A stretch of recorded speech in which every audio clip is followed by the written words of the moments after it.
Good morning everyone. Good morning Chitralekha. So today we shall be discussing the case of Shaikh Ahmad versus the state of Telengana. Now, the Shaikh Ahmad versus the state of Telengana is a criminal case before the Supreme Court of India, and on the bench was Justice Ashok Bhushan and Justice R. Subhash Reddy. Date of judgment is 28th June 2021. Okay. Now the facts of the case. Prateek Gupta, the victim, was a student in the 6th standard. He went to a picnic organized by the school and returned to school at around 3 p.m. on 3rd February 2021. Okay. Now the facts of the case are that Prateek Gupta, he is the victim and he was a student of 6th standard. He went to a picnic organized by the school and returned to school at around 3 p.m. on 3rd February 2021. He waited for a regular auto, but unfortunately the same did not turn up. Okay, he waited for a regular auto, but unfortunately the same did not turn up. Prateek took another auto driven by the accused, appellant herein, to take him home. He took him to some unknown place. Thereafter called Prateek's father and demanded a ransom of rupees 2 lakhs to release him. The police arrested the accused and filed a charge sheet under section 364A IPC. Learned Sessions Judge, after considering the evidence, held that the accused was liable for the offence under section 364A IPC. He was sentenced to life imprisonment for an offence under section 364A IPC and a fine of rupees 5,000. The appellant filed an appeal before the High Court. High Court held that prosecution proved the guilt of the accused beyond all reasonable doubt for the offence punishable under section 364A of the IPC. Okay. Now, the facts are that there was a student of 6th standard. His name was Prateek Gupta, and he is the victim in the current case. Now, he went to a picnic organized by the school and returned to school at around 3 p.m. on 3rd February 2021. He waited for a regular auto, that means the auto by which he used to which he used to use from which he used to hire from the school to his place, to his home. But unfortunately that regular auto did not turn up that day. So Prateek took another auto driven by the accused, appellant here. Now in this case, Shaikh Ahmad is the appellant who has come in an appeal before the Supreme Court of India, and he is the accused in this case. Okay. Taran, I have just started. Okay. So you have not missed anything. I'm just saying that this is a case, this is a criminal appeal, Shaikh Ahmad versus the state of Telengana, before the Supreme Court of India. And on the bench was Justice Ashok Bhushan, Justice R. Subhash Reddy, and date of judgment is 28th June 2021. Okay, Taran. Facts of the case are this, just what I have stated before you, that Prateek Gupta was a victim. He was a student in the 6th standard. He went to a picnic organized by the school and returned to school at around 3 p.m. on 3rd February 2021. He waited for a regular auto, but unfortunately the same did not turn up. Now Prateek took another auto driven by the accused, appellant herein. The accused has come in an appeal here, okay, to take him home. He took him to some unknown place, but this new auto driver, he took him to some unknown place, some isolated place, and then he called Pratik's father and demanded a ransom of rupees 2 lakhs to release him. That you must give me rupees 2 lakhs if you want to see your child alive. I will release him if you give me rupees 2 lakhs. This is how the ransom is demanded. The police arrested the accused and filed a charge sheet under section 364A IPC. Okay. The police arrested the accused and filed a charge sheet under section 364A IPC. The police somehow managed to catch him and he was apprehended, and the charge sheet was filed under section 364A IPC. Learned Sessions Judge, after considering the evidence, held that the accused was liable for the offence under section 364A IPC, and he was sentenced to life imprisonment for an offence under section 364A IPC and a fine of rupees 5,000. The appellant filed an appeal before the High Court. He went to the High Court in an appeal against the conviction or against his conviction by the Sessions Trial Court. The High Court held that prosecution proved the guilt of the accused beyond all reasonable doubt. Even the High Court had upheld the Hyderabad High Court had upheld his conviction. Then he has now come in an appeal against the conviction order of the High Court before the Supreme Court of India. Now, before this, there are two important sections, section 364A and section 363 of the IPC, which we have to read. What is there under section 364A? It is kidnapping for ransom, etc. It is kidnapping for ransom.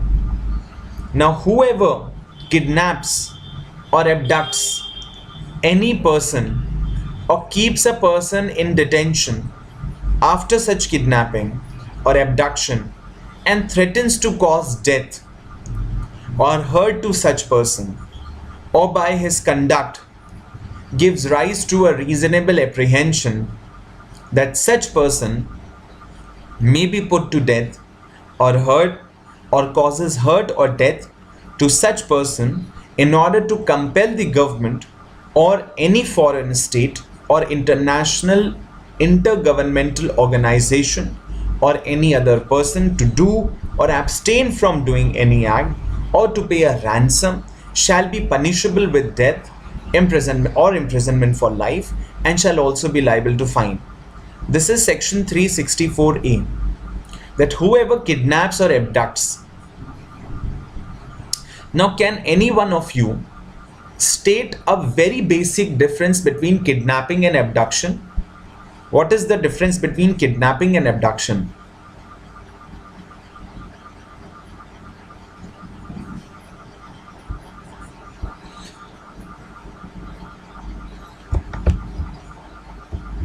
What is the difference between kidnapping and abduction? Anyone?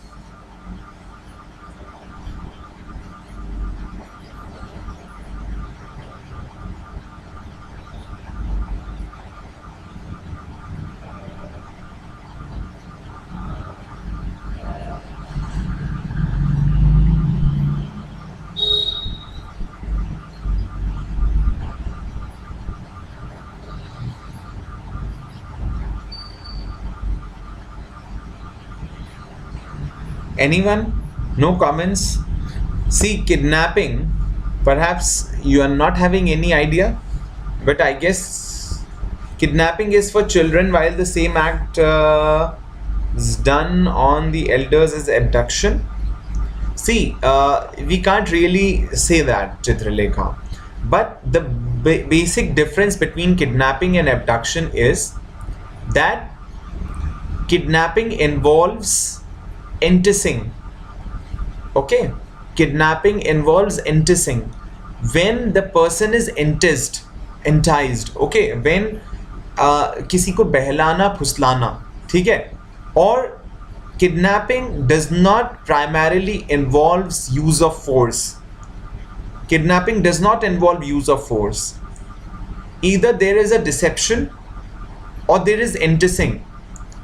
If the kidnapper is trying to entice the child, like I'm going to give you something, something to eat, I'm going to give you a lot of chocolates, I want to give you, there's a surprise for you, just come with me. These are the kinds of things which entices a child or any person with an immature mind who does not understand that it's not good to go with strangers like this. But in most of the cases, these kidnappers, they are not the strangers only. They are the known people. They are in most of the cases the family members only.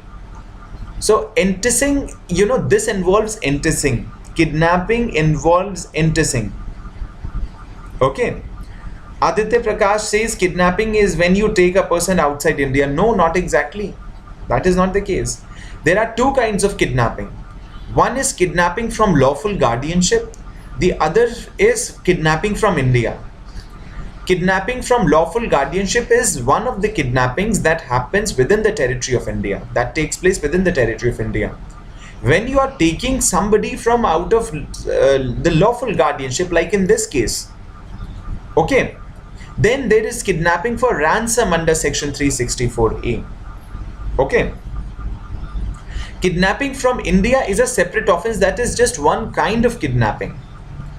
We cannot attribute the whole crime of kidnapping is like the only crime which is takes place, which takes a person outside India. No. Okay. Kidnapping involves enticing, okay, or deception. In this case, what happened? That Pratik was kidnapped for ransom, and he was, taken to that place, taken to some unknown place by the accused under that deception. It was a deception, okay, completely. But abduction primarily involves the use of force. When a person is taken away by the kidnappers or by the accused or by the culprits by use of force, okay, that is known as abduction. So that is the basic difference between kidnapping and abduction. Wherever enticing is involved or deception is involved, that is known as kidnapping.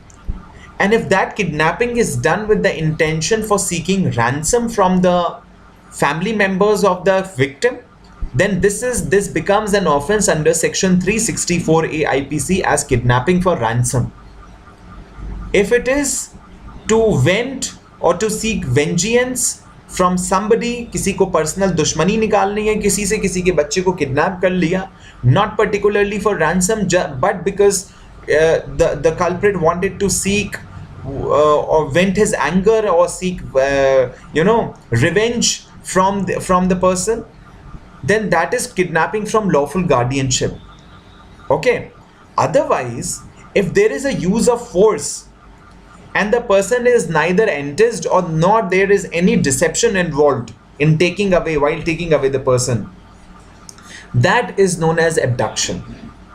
So I believe that you must have understood. Now Prableen says kidnapping is not a continuing offense, and whereas abduction is a continuing offense. Yes, abduction can also be done for ransom. We have separate provisions for abduction. Abduction can also be done for ransom. But the question is that wherever a person is enticed or is taken away by the other person under a deceptive measure, under a deception, then this is particularly kidnapping. Okay. The police arrested the accused in this case and filed a charge sheet under section 364A IPC, and that's what I was reading. Okay. Section 364A, kidnapping for ransom, is that whoever kidnaps or abducts any person.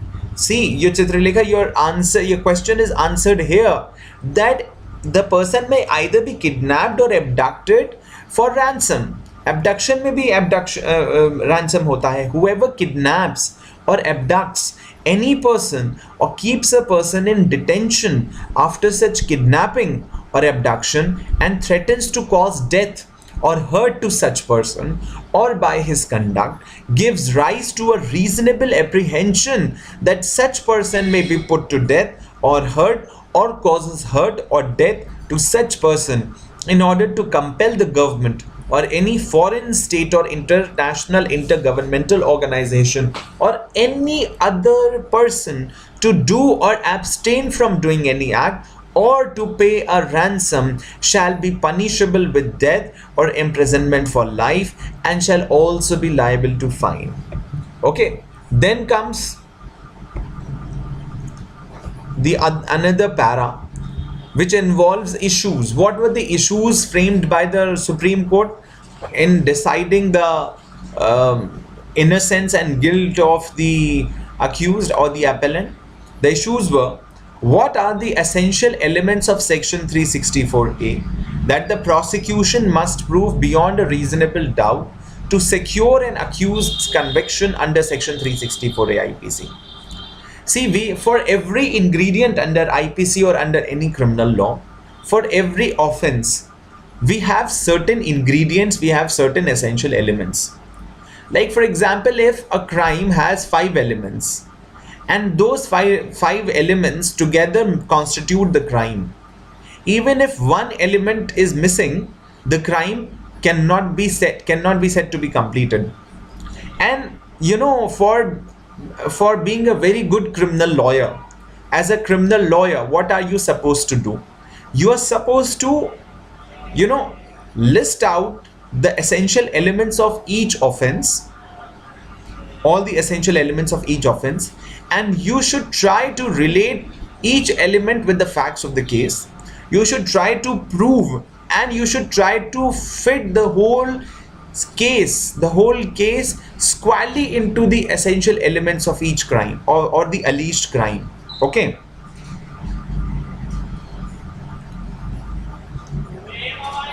Taran says, sir, isn't deceit an essential ingredient of abduction? See, abduction में deceit हो सकता है, but primarily abduction involves, you know, use of force.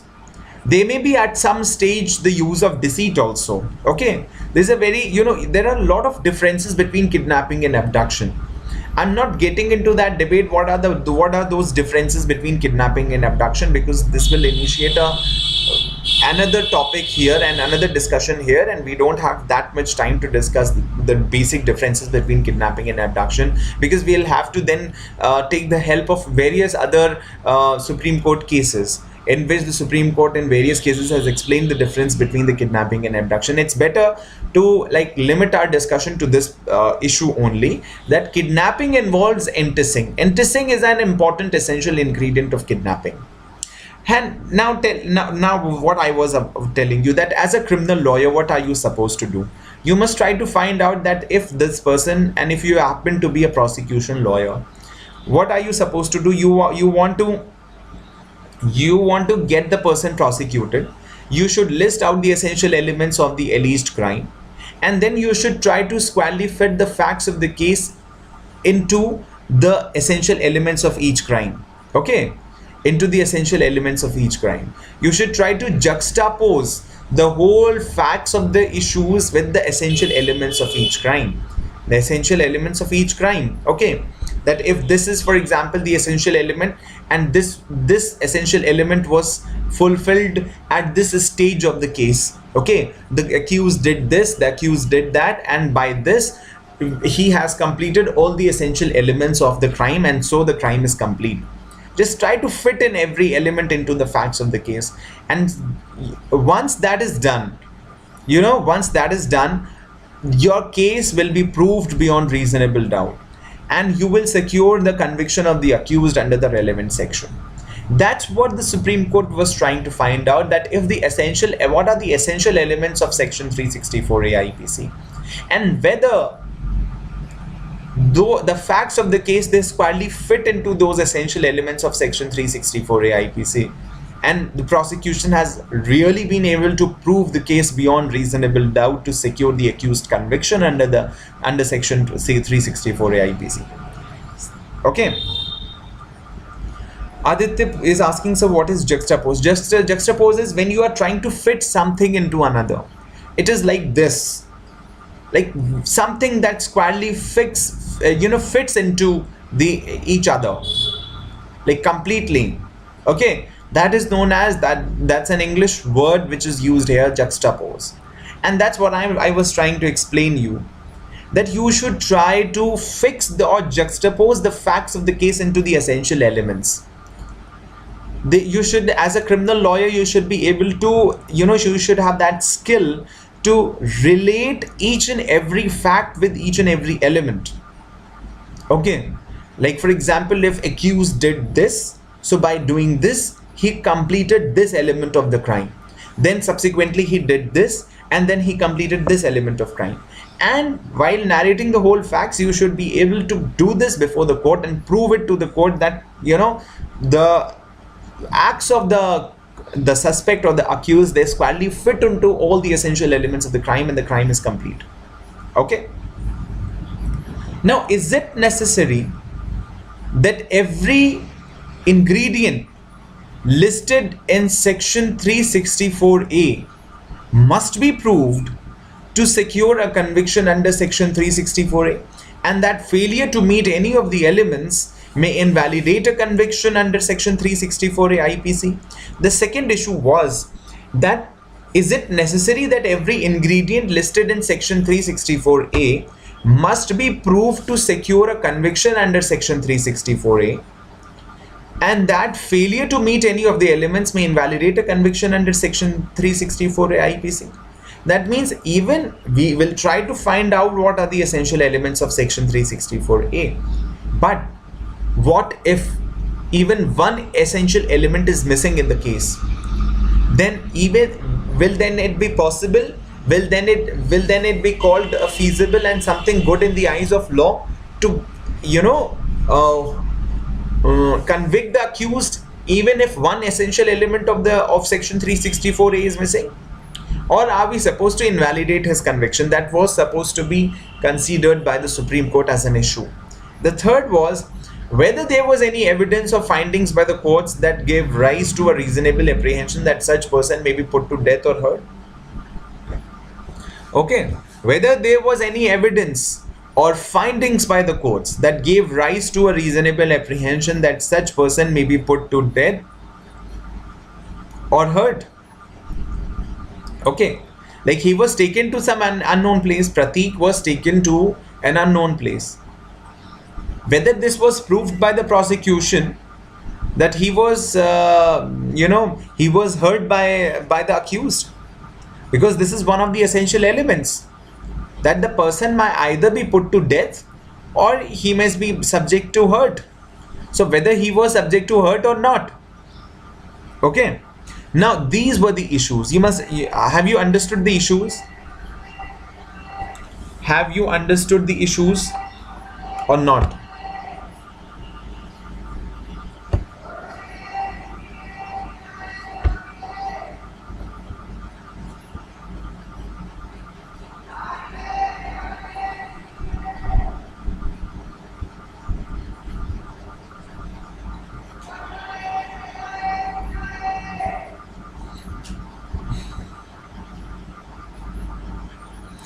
Then Chitralekha is commenting he'd be given the benefit of doubt if one of the essential is missing. Yeah, that is the question, because that usually happens, even if one of the essential element is missing, he will be given the benefit of doubt. But the question is that whether the Supreme Court in this case was trying to find out that even if one of the essential element is missing, can his conviction be invalidated? Okay, may invalidate a conviction under section 364A IPC. Okay, now laws applied. You all have understood the issues. Now laws applied.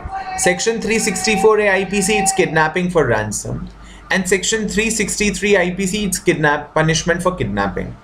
Now I have already read section 364A before you. Now let me read section 363 of the IPC also. This is punishment for kidnapping. This says whoever kidnaps any person from India or from lawful guardianship shall be punished with imprisonment of either description for a term which may extend to 7 years and shall also be liable to fine. Whoever kidnaps any person from India or from lawful guardianship shall be punished with imprisonment of either description for a term which may extend to 7 years and shall also be liable to fine. Okay, now read the other the next paragraph. Contentions made by the appellant. What they say, Shaikh Ahmad was the accused. He was convicted by the sessions judge. Then he went to an appeal against the conviction order, against his conviction order before the High Court, Hyderabad High Court. The High Court had upheld his conviction while reconsidering all the evidences given by the prosecution. He was trying to save his skin, but the High Court, while reconsidering all those evidences, upheld his conviction. And now the Shaikh Ahmad has come in an appeal before the Supreme Court against the order of the Hyderabad High Court, and he wants that he must be exonerated, he must be acquitted, because he either wants to take the benefit of doubt. Now let's see what are the contentions made by the appellant. Who is the appellant in this case? He's the appellant in this case is the accused. Okay. The learned counsel of the appellant stated that the respondent failed to prove all ingredients for conviction under section 364A. The learned counsel of the appellant stated that the respondent failed to prove all ingredients for conviction under section 364A. Who is the respondent here? The state, obviously the state of Telengana. The state of Telengana must be fighting this case right from the trial level. Okay, it was the state of Telengana versus Shaikh Ahmad. Then it became Shaikh Ahmad versus the state of Telengana. And then again it is Shaikh Ahmad versus the state of Telengana, because both at the High Court and the Supreme Court level, the case was brought by Shaikh Ahmad and not the state of Telengana. And then at both the levels and the High Court, I mean at the High Court level and at the Supreme Court level also, who is the respondent? The state of Telengana. Right? So the learned counsel for the appellant, the Shaikh Ahmad's lawyer, was trying to prove that respondent has failed to prove all ingredients for conviction under section 364A IPC. Hence the conviction under section 364 is not sustainable. There was neither any evidence nor his conduct that gave rise to a reasonable apprehension that such a person may be put to death or hurt. The facts are completely silent on this issue. The whole fact sheet is completely silent on this issue, whether Pratik was ever subjected to any danger of death or hurt. He was simply taken to an unknown place, but he was not hurt. Okay, there was neither any evidence nor his conduct that gave rise to a reasonable apprehension that such a person may be put to death or hurt. That neither the learned sessions judge nor the High Court adverted to the essential conditions for conviction under section 364A. Okay, under section 364A, that neither the learned sessions judge nor the High Court adverted to the essential conditions for conviction under section 364A. Then contentions made by the state. How the state was trying to contend. Learned counsel appearing for the state supported the judgments given by sessions judge and the High Court. She submitted that conviction under section 364A of the accused does not deserve any interference by this court. Learned counsel appearing for the state supported the judgments given by sessions judge. Obviously, that's what the respondent was supposed to do. And the High Court, she submitted that conviction under section 364A of the accused does not deserve any interference by this court, because the judgments, the conviction is so crystal clear and there is no doubt about it that the conviction, that the facts of the case, they squarely fit into all the essential ingredients of section 364A of IPC. Pratik was taken by him to an unknown place and he had demanded ransom from his father of rupees 2 lakhs. There is no doubt about it. The question of essential ingredients is complete right here. That's what she was trying to prove as a lawyer for the state of Telengana and respondents. Okay, judgment. What is the judgment? The court observed that after establishing the first condition, one more condition has to be fulfilled, since after the first condition, the word used is and. Okay. Thus, in addition to the first condition, either condition second or third has to be proved. Okay. The judgment said that the court observed that after establishing the first condition, one more condition has to be fulfilled, since after the first condition, the word used is and. Okay. What is the first condition? Should I read the section again? Whoever kidnaps or abducts any person or keeps a person in detention after such kidnapping or abduction and threatens to cause death or hurt to such person.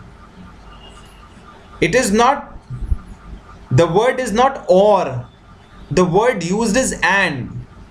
Whenever the word and is used, whenever it's a conjunction, and whenever the word, this conjunction of and is used, that means this is one of the ingredients that should be fulfilled along with the first condition. The first condition is that the person must be kidnapped or abducted by some other person, or the other person should keep such person in detention after such kidnapping or abduction, and the culprit, the criminal, should threaten the victim to cause death or hurt. So the word, the conjunction and is used here. Okay. The word and is used here. Okay. This is the question. Are you getting my point? The word and is used here. And threatens to cause death or hurt to such person, or by his conduct gives rise to a reasonable apprehension that such person may be put to death or hurt, or causes hurt or death to such person in order to compel the government or any foreign state or international intergovernmental organization or any other person to do or abstain from doing any act or to pay a ransom, shall be punishable with death, imprisonment for life, and shall also be liable to fine. Okay. Now, the court observed that after establishing the first condition, one more condition has to be fulfilled, since after the first condition, the word used is and. Thus, in addition to the first condition, either condition second or third has to be proved. Okay. The court stated that no findings were recorded by sessions judge that proved condition 2 was fulfilled. Condition 1 was fulfilled. He was taken to an unknown place. He had demanded the ransom. The first condition and the last condition are fulfilled. But what about the second condition? He was not subject to any hurt. Okay. The court stated he did not hurt him. Pratik was not hurt by the accused. The accused did not hurt him. So the question is that this is a condition that, prefix of the word and is used here. Prefix of the conjunction and is used here. So this must be proved. Court stated that no findings were recorded by sessions judge that proved condition second was fulfilled. The High Court has not dealt with the grounds taken before it by the accused. The sessions judge did not record anything about the second condition. The High Court has not dealt with grounds taken before it by the accused. Okay. The court found no evidence which suggested that the victim was assaulted. There was no reasonable apprehension that the victim may be put to death or hurt. Thus, evidence on record did not prove the fulfillment of the second condition of Section 364A. The conviction and sentence under Section 364A were set aside. He was convicted for an offense under Section 363 of kidnapping. Now things changed. Things were changed by the Supreme Court. The court found no evidence. The ingredients, all the ingredients of Section 364A were not proved. And the court said that we have no evidence to infer that the victim was assaulted. There was no reasonable apprehension that the victim may be put to death or hurt. Thus, evidence on record did not prove the fulfillment of the second condition of Section 364A. Evidence on record did not prove the fulfillment of the second condition of Section 364A. Okay. The conviction and sentence under Section 364A was set aside by the Supreme Court, and he was convicted for an offense under Section 363 of IPC. That is punishment for kidnapping, simple kidnapping, nothing else. Kidnapping for ransom वाला जो offense था, वो prove नहीं हो पाया. It was simply a conviction under Section 363 of the IPC. Okay, kidnapping from lawful guardianship. He was convicted for kidnapping for lawful guardianship, which did not require any essential ingredient of hurt, of causing hurt or assaulting the victim. So he was convicted for an offense under Section 363 of kidnapping. The court modified the judgment of the sessions judge and the High Court. They sentenced the appellant to 7 years imprisonment and a fine of ₹5,000. Okay. Earlier, the sessions judge and the High Court, while convicting him under Section 364A, had sentenced him to life imprisonment with a fine of ₹5,000. Yes, Chitralekha, demand for money was made, but demand for money is also made under kidnapping from lawful guardianship. Kidnapping for ransom involves assault on the victim, which was absent in this case. Okay, where the accused or the culprit tries to hit or assault the victim in order to intimidate his family members to give the ransom as soon and as fast as possible. This is one of the essential elements under Section 364A IPC, which the prosecution had completely failed to prove before the Supreme Court. The Supreme Court said that the ransom is demanded in almost every sort of kidnapping. Kidnapping from lawful guardianship also involves demand for ransom, but it does not involve the assault on victim as one of the essential ingredients. Okay, listen to me what I am saying, Chitralekha. Yes, exactly, he may not have hurt the victim, but he had the intention to extort money. He had the intention to extort money, exactly that's what he was trying to do. And that's why he kidnapped Pratik. But the question was that the victim was not assaulted. Kidnapping for ransom is a kind of kidnapping that involves assault on the victim by the culprit, which was completely absent in this case. If the kidnapping is simple, which is simply demanding the ransom without assaulting or hurting the victim, this is kidnapping from lawful guardianship. Kidnapping for ransom involves an assault on the victim so that his family members or any other person from whomsoever his ransom is being demanded should pay the ransom without having resort to the public authorities or the police or the cops. And he should pay the ransom, he should give the ransom as fast and as soon as possible. So assault on the victim or hurting the victim is one of the kinds of a threat or intimidation of his family members. Okay, this is kidnapping for ransom. Or if the kidnapping comes without hurting, without an assault on victim, this is kidnapping from lawful guardianship. And for that matter, the person is punished under section 363 of the IPC. He was convicted for an offense under section 363 of kidnapping. The court modified the judgment of the sessions judge and the High Court, and his life imprisonment was converted into 7 years imprisonment and a fine of rupees 5,000. So his conviction was completely set aside under section 364A, and he was given altogether a modified and new punishment under section 363. The punishment was 7 years imprisonment and a fine of rupees 5,000. Okay, now that is why it is said that it's very important to file the charge sheet very cautiously. The police should be well qualified and well versed with the law. The police should file the charge sheet.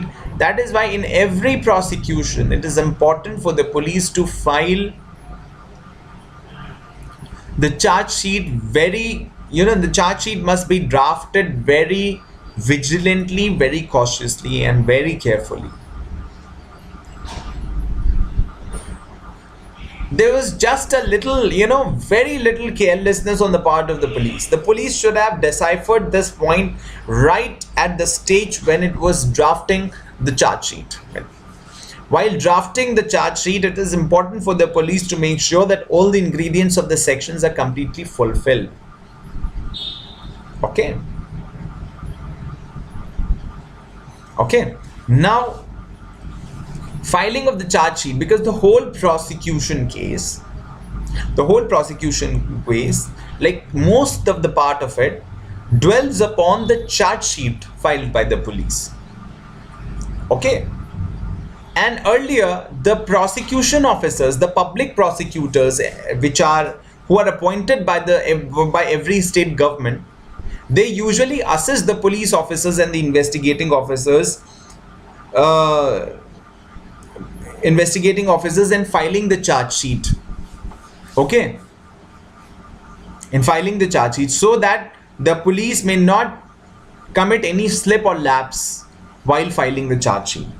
Now, Chitralekha has a very long contention. She says that she has understood but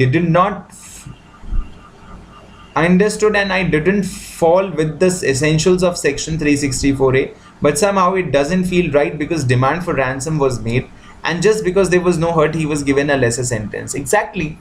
But that's how the law is, Chitralekha.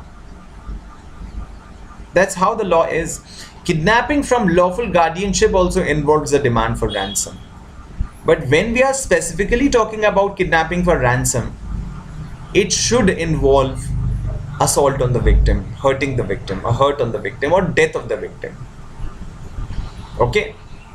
Kidnapping from lawful guardianship might involve demand for ransom, but this may be a simple ransom without assaulting the victim. And that's what the Supreme Court exactly said. Okay. That's how the law is.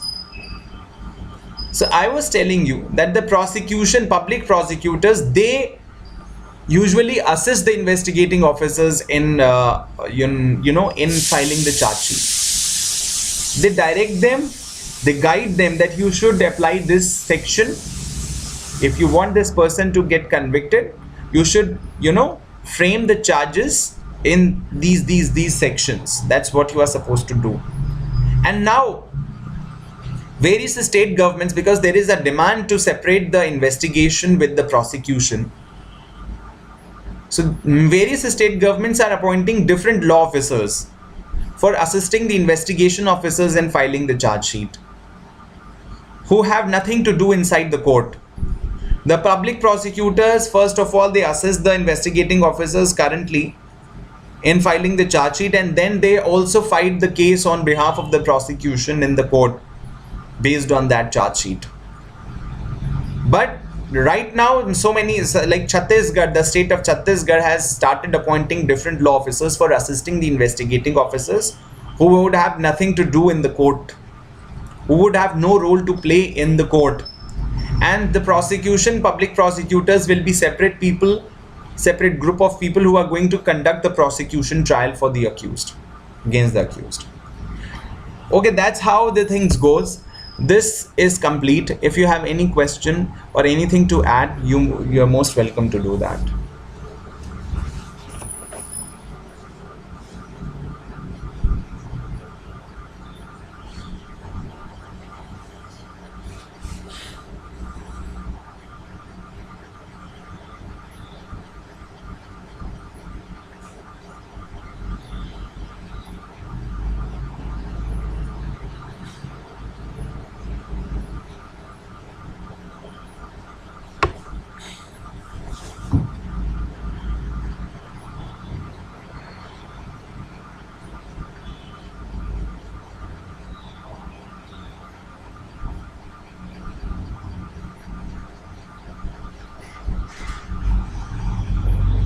Okay, Taran says, had this been a civil case, the court would have conceded to what the Sessions Court and High Court postulated as the concept of preponderance of probabilities is taken into consideration. Yes, but that is why, Taran, civil cases are entirely different from criminal cases, and it's not possible for the practicing advocates to practice on both the sides. An advocate may either be good in criminal law, or he may be good in civil law, because the acumen needed in both the cases is entirely contrasting and different. You know what happens in criminal law? Criminal law is very objective, very objective. You need to look and peruse all the essential ingredients and try to fix the facts of the case. And you should build up the case. You should cook the broth in a manner so that the prosecution's case should be as strong as possible. But that is not the case with civil law. Civil cases are very, they involve a lot of red tapeism. First of all, there are a lot of things which are involved in a civil case. So the civil disputes lawyers or the advocates for the civil law are different, while the criminal lawyers are very different. Yes, Chitralekha, I forgot to forward this PDF document beforehand, before the class. I'm going to do it now. Okay, I'm sorry that I forgot to share the PDF before the class because I'm a little disturbed today. So I'm going to share it now. Okay. Exactly, Taran. Okay. Anything else you want to?